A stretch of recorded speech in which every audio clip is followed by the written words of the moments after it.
In the annals of human diplomatic history, there is a file that exists in exactly 3 places.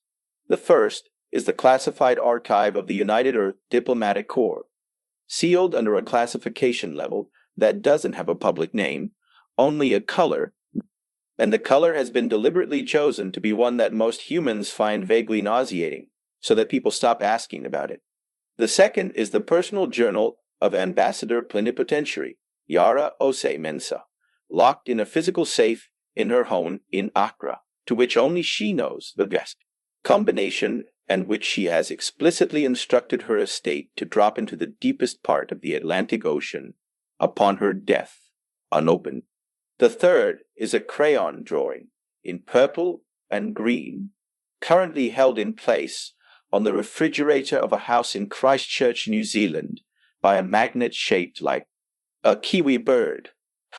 The drawing depicts, as best anyone can interpret it, a large purple oval with what appear to be tentacles, holding hands with a small figure with yellow hair. There are stars in the background. One of the stars has a smiley face. The large purple oval also appears to be wearing a hat, though the artist, when asked about this detail, said only, "That's his thinking part," and then went back to eating her crackers. The artist was, at the time of the drawing's creation, 2 years and 8 months old. Her name was Emelia. She is the reason the Vell-Thaan collective joined the human cooperative sphere. She is also the reason that 17 senior diplomats required professional counseling, that the phrase, just like Emelia, became a classified code phrase, meaning situation has gone completely beyond any established protocol, and that there is now a standing order, Order 7, of the United Earth Diplomatic Corps, Addendum Protocols, which states, and I am quoting directly, "At no point during any formal diplomatic function involving non-human guests shall any human child under the age of 5 be present in, adjacent to, or within reasonable wandering distance of the primary diplomatic venue." This is Order 7. There is no Order 1 through 6 because the Corps had never needed to write any of them before. This is the story of why Order 7 exists. The Vell-Thaan arrived in the spring. They had been watching humanity for about 12 years, a fact that humanity's intelligence services had figured out roughly 8 years in, and had opted in years. The grand tradition established by all their counterparts in the galaxy to say absolutely nothing about while quietly learning everything they could. By the time the Vell-Thaan sent their formal introduction signal, the United Earth Diplomatic Division had a 400-page brief on Vell-Thaan culture, biology, hierarchy, known territorial boundaries, and preferred communication frequencies, all of which they had compiled without ever admitting they knew the Vell-Thaan existed. The Vell-Thaan were, by galactic standards, significant. They were not the oldest civilization in the local cluster.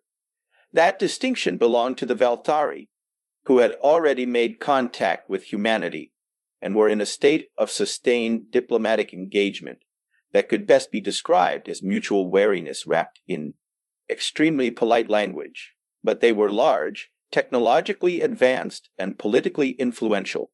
Their collective spanned 43 star systems. They had 14 member species. They had an economy that made every human economic model look like a lemonade stand drawing.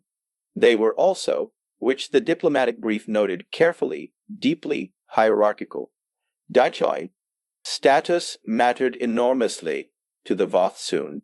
Every interaction was an implicit negotiation of relative standing. How you were greeted, where you sat, who spoke first, how long the pauses between sentences were, all of it was information. All of it communicated exactly where you stood in the great chain of Vell-Thaan social order. Ambassador Yara Ose Mensa had read the brief 11 times. She had memorized the relevant sections on social protocol. She had drilled her entire team on the goal, posture, pacing, and eye contact conventions that the brief identified as markers of high status. She had, with the help of the Alien Contact Division's Xenolinguistics team, prepared a formal opening statement in the Vell-Thaan diplomatic language that had been checked and rechecked by 3 independent teams. Translation AIs, and one actual Vell-Thaan cultural consultant, who had, it was now clear, been living quietly in Helsinki for 6 years, while the collective decided whether humanity was worth talking to. She had prepared for everything. She had not prepared for Emelia. Emelia was the daughter of Dr. Kofi Asante, one of the lead xenobiologists on the contact team.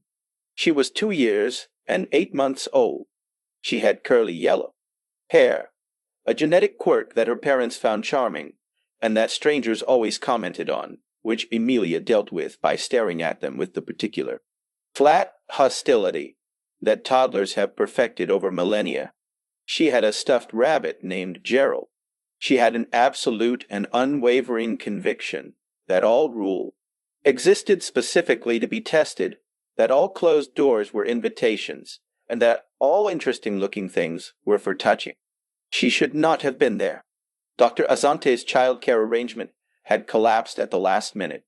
A cascade failure involving a sick relative, a missed connection, and the particular chaos that descends on working parents at the worst possible moment. He had made 3 calls in 15 minutes, found no solution, and in a moment of what he would later describe as catastrophically poor judgment, decided that if he kept Emelia in the secondary observation room with his research assistant, who was reliable and attentive, and had successfully managed Emelia for short periods before, it would be fine. It would be fine.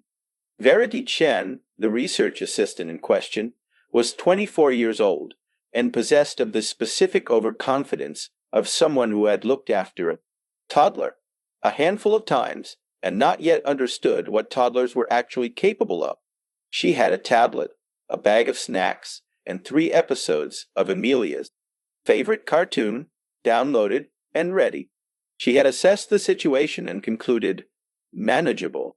She had not yet learned the first rule of toddlers, which is that they are not manageable. They are forces of nature, temporarily contained in small bodies, and every second of apparent manageability is simply the eye of the storm. The Vell-Thaan delegation arrived at the summit facility at precisely the appointed time, which the diplomatic brief had noted was itself a status signal. Arriving exactly on time, neither early nor late, communicated perfect equivalence of standing. Ambassador Jose Menza had therefore also arrived exactly on time, having spent 20 minutes parked around the corner waiting. The lead delegate was Grand Coordinator Vell-Thaan, a being of imposing physical presence, roughly 2 meters tall, with a deep violet bioluminescence that pulsed gently along what appeared to be sensory tendrils arranged in a crown around the upper portion of their body. 4 other delegates accompanied them, along with a cultural liaison, a security complement of 6, and an entity of unclear function, whose only observable behavior was to stand very still, occasionally emit a soft sound like wind through a pipe organ, which the brief had classified as either a ceremonial instrument, a communication device, or possibly a very unusual internal organ. The facility had been prepared meticulously. Temperature, atmospheric composition, and lighting adjusted to optimal Vell-Thaan comfort parameters. Seating configured to the appropriate spatial hierarchy. Translation equipment running and tested. Security protocols active. Everything was perfect. In the secondary observation room, 43 meters away and 2 floors up, Verity Chen was watching episode 2 of Emelia's cartoon when she became aware of a particular quality of silence. Toddler silence. There is no silence in the world more terrifying than toddler silence. Adult silence can mean reading or thinking, or sleeping, or simply enjoying a quiet moment. Dido. Toddler's silence means one thing and one thing only. The toddler has identified and is currently executing against it with a focus and purposefulness that they never, under any circumstances, apply to anything a parent or caregiver actually wants them to do. Verity looked up from her tablet. The space where Emelia had been sitting was empty.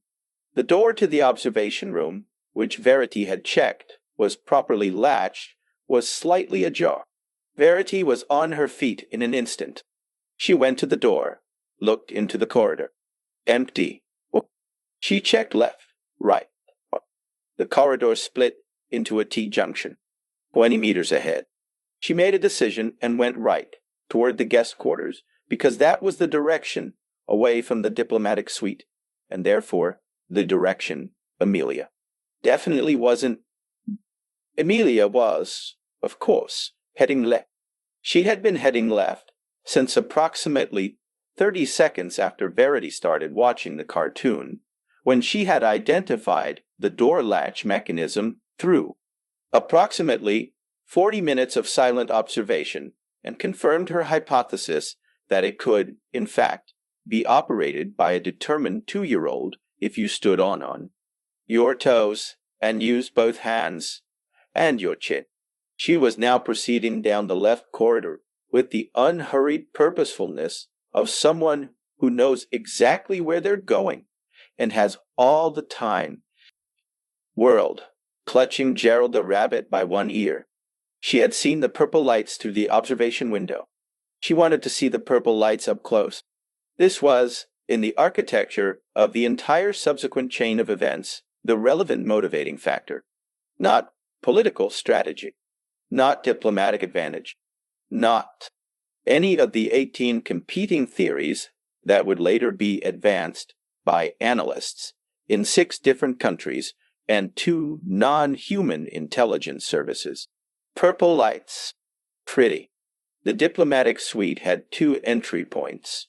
A main entrance, which was monitored, staffed, and secured, and a secondary environmental access corridor used by maintenance to access the atmospheric control systems, which was narrow, unremarkable, and had a door that was designed to be operated from the inside for emergency egress purposes, meaning it could also, in theory, be pushed open from the outside by anyone small enough to not trigger the pressure-sensitive approach sensors that had been calibrated for adult body mass.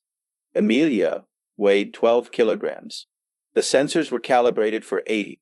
She pushed the door open, stepped inside, and found herself in a narrow corridor that smelled of recycled air and machinery, with a second door at the far end. This door had a round porthole window at adult eye level, well above Emelia's head, and emitted around its frame a soft, pulsing purple light. She went to it. She pushed it. It opened. Grand Coordinator Vell-Thaan was 3 minutes into the formal opening exchange when the secondary environmental door opened and a very small human walked in. Ambassador Oze Menza noticed it first. She was seated facing that side of the room, and for approximately 1.5 seconds, every cognitive resource she possessed was occupied by a single thought, which was a word that she was far too professional to say out loud, followed immediately by a second thought, which was a rapid and comprehensive review of every possible way this could go wrong, each one worse than the last. In that 1.5 seconds, she did not move, because she had also registered something that her professional instincts identified as critical. Grand Coordinator Vell-Thaan had stopped speaking. The Grand Coordinator had stopped speaking and turned toward the door, and all 4 of their sensory tendrils, which the brief had described as extraordinarily sensitive instruments capable of detecting chemical, thermal, and vibrational information simultaneously, had oriented with what appeared to be complete and total focus toward the small human in the doorway. Emelia stood in the doorway of the most important diplomatic meeting in human history. She looked at Grand Coordinator Vell-Thaan. Grand Coordinator Vell-Thaan looked at Emelia. Emelia said, "You're purple." The translator rendered this into the Vell-Thaan diplomatic register. The cultural liaison made a sound. The security complement shifted. The entity of unclear function produced a slightly longer pipe organ note than usual. Grand Coordinator Vell-Thaan's bioluminescence, which had been pulsing at the slow, measured rhythm of formal diplomatic engagement, changed. It brightened, and then it shifted. A ripple moving through the tendrils, a different frequency, something faster and lighter than the formal register they had been operating in. The cultural liaison, who had been in a state of controlled professional alarm, suddenly went very still. Ambassador Jose Menza, watching all of this with the focused attention of someone defusing a bomb, clocked the liaison's change and filed it away without understanding it yet. Emelia, meanwhile, had walked fully into the room. She stopped about 2 meters from the Grand Coordinator, looked up at them with a frank, comprehensive assessment that toddlers give everything, the look that says, "I am gathering all available data and I will reach my own conclusions." And then, "Gerald the rabbit." "This is Gerald," she said. The translator rendered this. Grand Coordinator Vell-Thaan looked at Gerald, all 4 tendrils oriented toward Gerald. The bioluminescence did something complicated. Then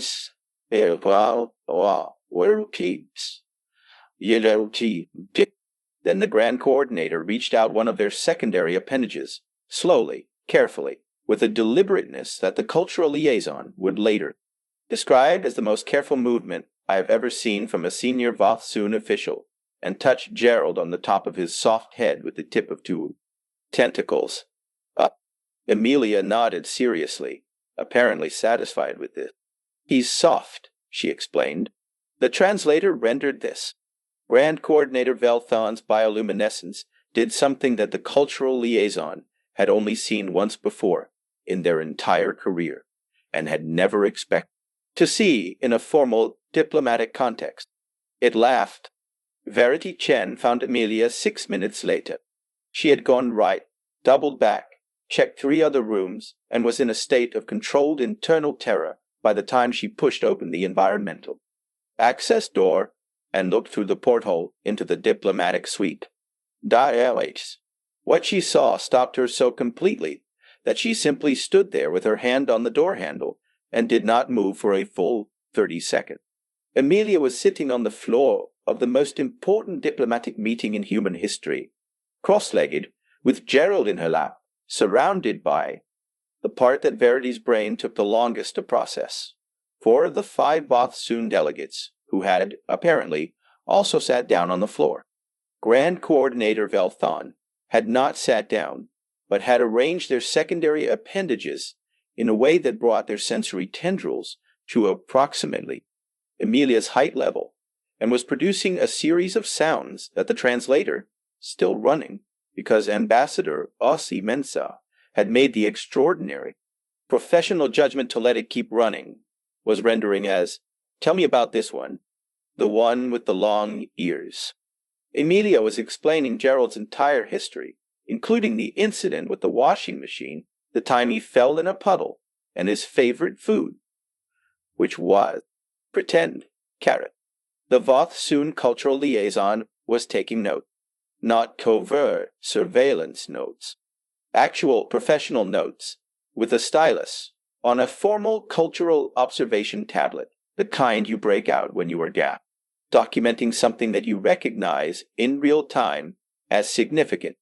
Ambassador Jose Menza was sitting in her original position, completely still, with the expression of someone who has decided that moving is the most dangerous thing they could possibly do, and has therefore chosen to become furniture.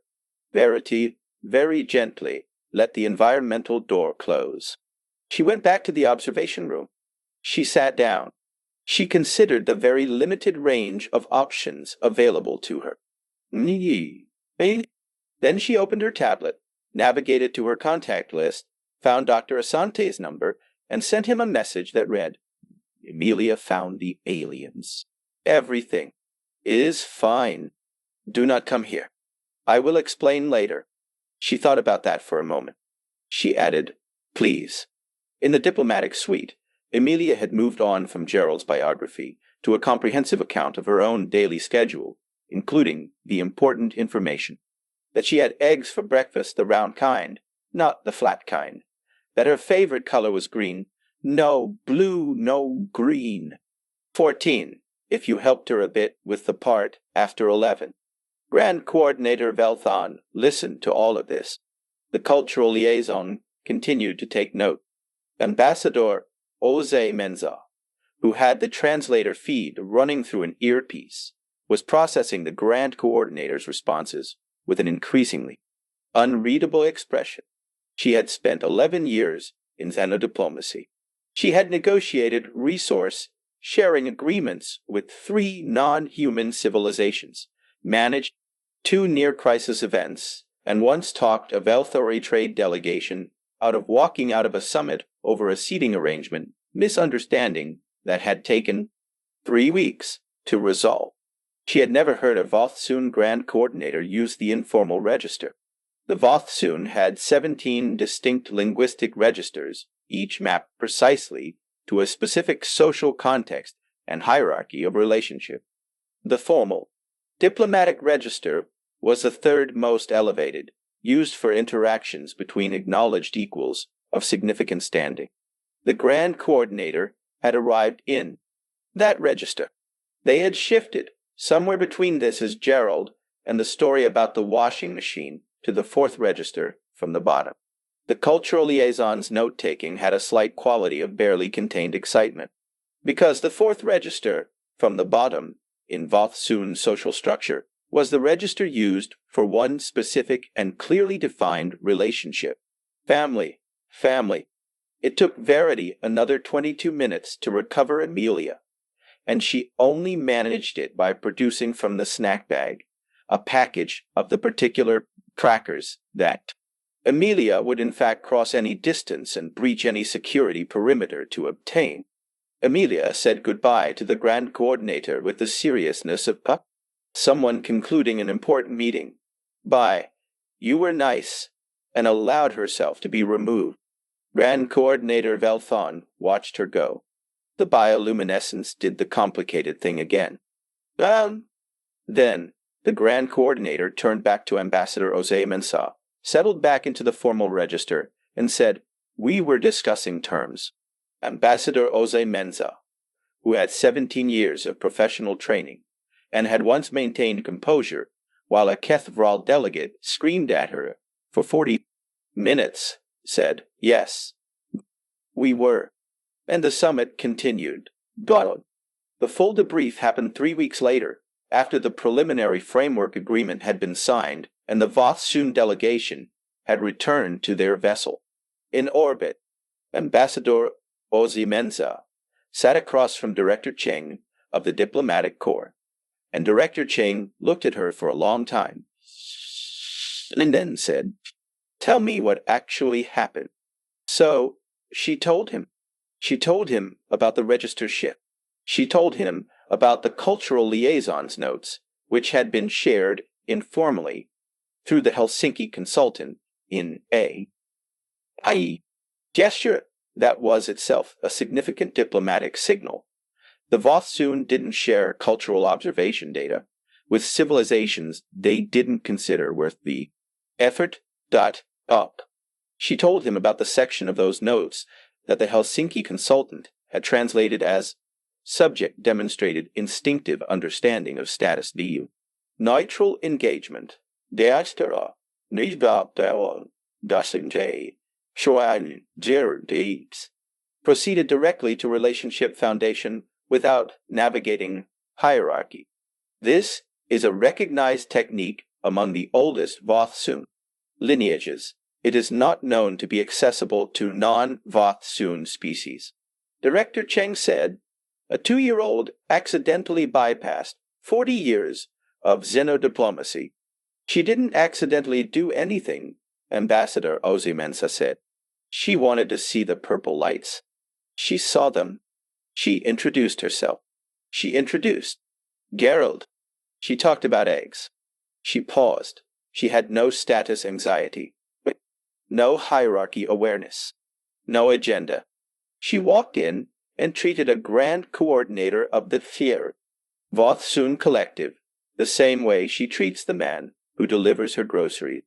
And that was the highest possible social signal you can send a Vell-Thaan, the ambassador said, because in their social structure, the only beings who interact without any hierarchy awareness are the ones who are so far above you in status that hierarchy simply doesn't apply to them. She looked at Director Cheng. Emelia didn't show the grand coordinator that she was an equal. She showed them she was above status itself. The Vell-Thaan don't have a framework for that except one. The family register, Director Cheng said. The oldest families in the collective interact that way, the ambassador confirmed. Not because they're trying to signal status, because they genuinely don't. Think about it. They're so secure in who they are that the whole apparatus of hierarchy just doesn't engage. She shook her head slowly. Grand coordinator. Vell-Thaan spent 40 minutes talking about a stuffed rabbit with a toddler who had no idea she was doing something impossible. And the grand coordinator's higher brain kept saying, this creature has no status anxiety. This creature operates above the hierarchy. This creature is of a type I have only met in the Vell. Most ancient and secure lineages of my own people. Well, the silence in the room was very complete. How much of the preliminary framework agreement, Director Cheng said carefully, do you think was influenced by this? And Ambassador Ozymandias looked at the ceiling. The preferential trade clauses that we spent 4 preparatory months assuming would be non-negotiable, she said. Vell-Thaan opened on them, offered them, before we asked. She looked back at Director Cheng. I had been over that summit transcript 40 times. The trade clauses came up 27 minutes after. Emelia was removed from the room. Grand Coordinator Vell-Thaan had just been talking in the family register about the nature of trust with a toddler who was worried about a stuffed rabbit's feelings. And then they turned around and offered us terms that their own trade specialists had privately described as final stage concessions. They were still in the register, Director Cheng said. They were still in the register, the ambassador confirmed. Director Cheng stood up. He walked to his window. He looked out at the city for a long time. We need to write this up, he said. I know. The implications are these, but I know. If the Vell-Thaan response to non-hierarchical engagement is this consistent, I know, sir. He turned around. Can we replicate it? Ambassador Ozymandias was quiet for a moment. I've been thinking about that, she said, and the honest answer is, not deliberately. The moment you try to deploy it as a technique, it fails. Because technique relies on the absence of technique. Grand Coordinator Vell-Thaan is one of the most sophisticated social intelligences in 43 star systems. They would see through a performance of non-anxiety in about 4 seconds. So what do? We accept, she said slowly, that our greatest diplomatic asset with the Vell-Thaan is the part of humanity that doesn't know what diplomacy is. She paused. Children, go.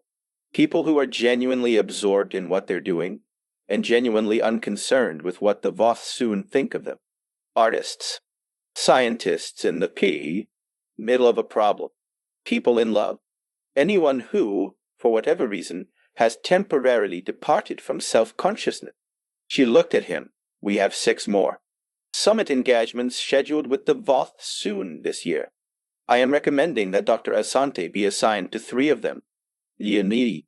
With Emelia? With Emelia. Director Cheng looked at her for a very long time. She's going to be a nightmare, he said. She is absolutely going to be a nightmare, Ambassador Ozimensa agreed. She is also going to walk in, ignore everyone's status, ask what something is, and then try to eat it, and treat the single most powerful Vell-Thaan official in the local cluster with exactly the same complete indifference she treats everyone else. Oh, in the military, King. Yes, I died so. And that's the strategy. That, said the ambassador, is the strategy. 15 years later, the Vell-Thaan Collective joined the human cooperative sphere in the spring of 2063, in a ceremony attended by representatives of 11 species, 43 star systems, and one 17-year-old girl in a dress she hated, who had been told 4 times that she could not bring Gerald the rabbit to the signing ceremony, and had brought him anyway, tucked inside her jacket. Grand Coordinator Vell-Thaan, who had served longer in their position than any predecessor in 2 centuries, found her before the ceremony started. She was standing against a wall, arms crossed, with the particular expression of someone who has decided the event is taking too long and would like to leave, but understands on an intellectual level that this is not currently an option. The Grand Coordinator stopped in front of her. She looked up. She had not seen Vell-Thaan since she was 7, at the 3rd summit, the one where she had tried to explain her science project about volcanoes to 3 senior Vell-Thaan economists, and they had found it, apparently, riveting. She remembered them as very tall and very purple. They were still very tall. Still very purple. You're still here, she said. Not with particular warmth. Not with disrespect either. Just as a fact. The way you'd note that the furniture hadn't moved. Grand Coordinator Vell-Thaan's bioluminescence did the complicated thing. Still here, they said, in the 4th register from the bottom. The one for family. You are taller. Yeah, she said. Do you still have the soft one? The long-eared one? She opened her jacket slightly, just enough to show one worn ear sticking out. The Grand Coordinator reached out and touched the top of Gerald's head, 2 tentacles, very gently, exactly as they had the first time in that room 15 years ago. Well, he's still soft, Emelia said. Yes, said Grand Coordinator Vell-Thaan. Some things remain. They signed the treaty 20 minutes later. 43 star systems. 11 species. The largest diplomatic achievement in human history, formalized in ink, and light and witnessed by beings who had crossed distances that the human mind still struggled to truly hold. Ambassador Ozimensa, watching from her place of honor at the signing table, noted that Grand Coordinator Vell-Thaan looked in Emelia's direction once, just before signing. A brief glance. There. The bioluminescence did something small and soft. She had been doing this for 26 years. She had seen a lot of things. She had never seen a Grand Coordinator of the Vell-Thaan Collective look at a diplomatic venue like it was somewhere they wanted to be. In her journal, the one in the safe in Accra, the one that will go to the bottom of the Atlantic, she wrote, the historians will say that humanity joined the galactic community through careful diplomacy, patient preparation, and strategic brilliance. They will be right about the preparation. They will be right about some of the diplomacy. They will never fully account for the fact that the most important meeting we ever had was opened by a toddler who wanted to see the purple lights. She closed the journal. Outside her window, the city was lit up for the celebration.